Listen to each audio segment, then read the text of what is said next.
This is the Pet Buzz. This is the Pet Buzz. And here's the Dynamic Pet Duo.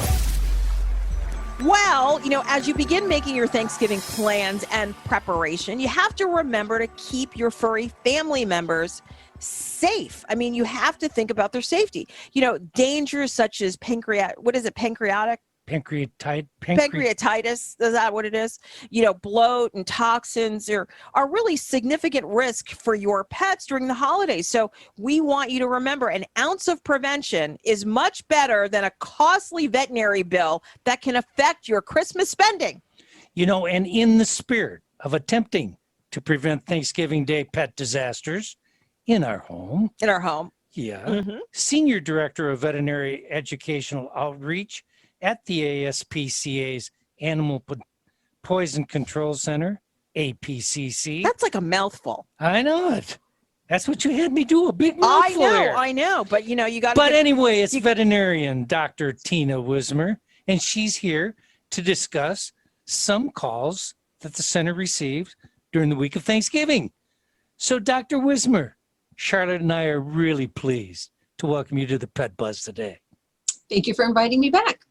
So what's the number one reason that people call the Animal Poison Control Center during Thanksgiving week? Let's get right down to it. Right to it. It's chocolate, right? Always chocolate. Thanksgiving, right? It's all about the food. So people are really nice. They bring chocolates to other people's homes, or they make brownies or a cake. And the dogs, right? They have no off button. They will eat the entire amount of chocolate they can get a hold of. Wow, I never thought it would be chocolate. I thought it would be like turkey and stuffing, and then, did you think it would be chocolate, Dr. Fleck? I didn't think it would be chocolate, but I'm getting hungry.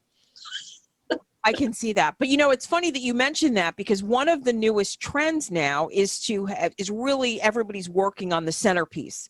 And now they're doing these big chocolate turkeys. That's going to be the new centerpiece for Thanksgiving, a big chocolate turkey. Really? Yeah. So, if your dog or cat likes to climb on the table, got to keep them away from that chocolate turkey, right, Dr. Wismer? That's right. I'm thinking of the day after Thanksgiving, and I guess you're right. I do have people that come with their pets that they finally tell me that the dog ate the chocolate. We have to really grind them and say, okay, what did the pet eat yesterday? Did it get into the turkey? And they say, well, it was this little chocolate it got into. I think it's those chocolate mints that people put out, because usually when you think of Thanksgiving, you don't really think of chocolate. You think of like sweet potato pie, pumpkin pie, apple pie. I would have thought of that more for Valentine's Day. Chocolate? Sure. Yeah. Okay. Well, anyway, let's move along. Okay. So we know that there's 100 methods of preparing a turkey, right? They include frying. That's the new, everyone loves that. I think they do it once and they don't do it anymore because it's so dangerous. Smoking, there's bacon wrap, and they're stuffing it.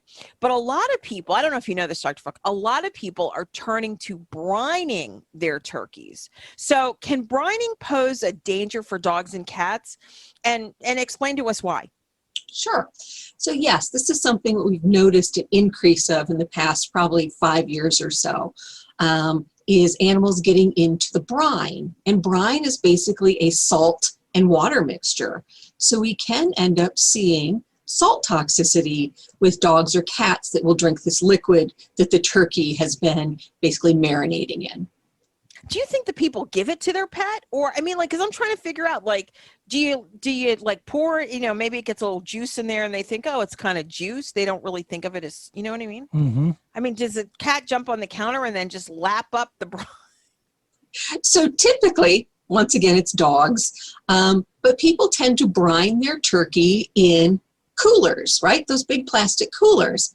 And if you're a dog, it's real easy to flip that lid open with your nose and drink out of the cooler. Or they take the turkey out and they don't close it because you're carrying the big turkey, and then the dogs get into the brine. Wow. Doctor, I'm really curious for issues for pets at Thanksgiving, more for dogs or cats? It's almost always dogs. Dogs make up about 82% of our phone calls here compared to cats with about 12%.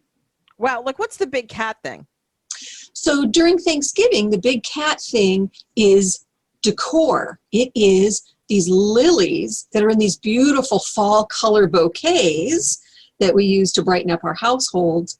And cats and lilies don't mix. It causes kidney failure if they chew on them or get the pollen on themselves. Wow. So floral arrangements, gotta be careful. I thought lilies were for Easter.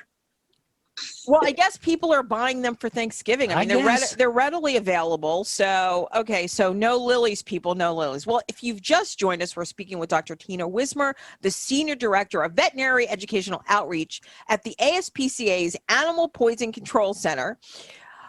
Talk to us about trash and discarded food items. How can they pose a danger, and what are the top ones? Right. So this is where we see dogs getting into turkey, right? Or cats getting into turkey. We've thrown away the bones, maybe we've thrown away the fat, the carcass, it's in the trash, and then the pets get into it that way. So they've eaten bones, which we do worry can potentially perforate the intestinal tract, or they eat the string that we've used to tie the turkey up with, and we can see that causing an intestinal obstruction. Wow, I forgot the strings. Yeah, the string. I mean, we don't see so much corn on the cob at Thanksgiving. We see more like, creamed corn or something like that. Okay. So, Doctor, what are some of the other reasons why people call the oisin? The oisin. Is that kind of like oyster? So, Doctor, what are some of the other reasons why people call the Animal Poison Control Center? I think you're having a problem with that word, but go ahead, Doctor. Yeah, what are some of the other reasons? Sure. The next reason is also a food reason, and it's onions and garlic. And this is not only dogs, but this is cats too, right? We use onions in things like our stuffing or potentially garlic. And it's one of those things that, one small bite of onion, it's not going to be a problem. But, if they get into large amounts of onions or my aunt, I think the only dish she knows how to make is that green bean casserole with the French's fried onions on top, right? I shouldn't say it's the only thing that she makes, but it's what she brings to every holiday. We won't tell her. Not on national radio.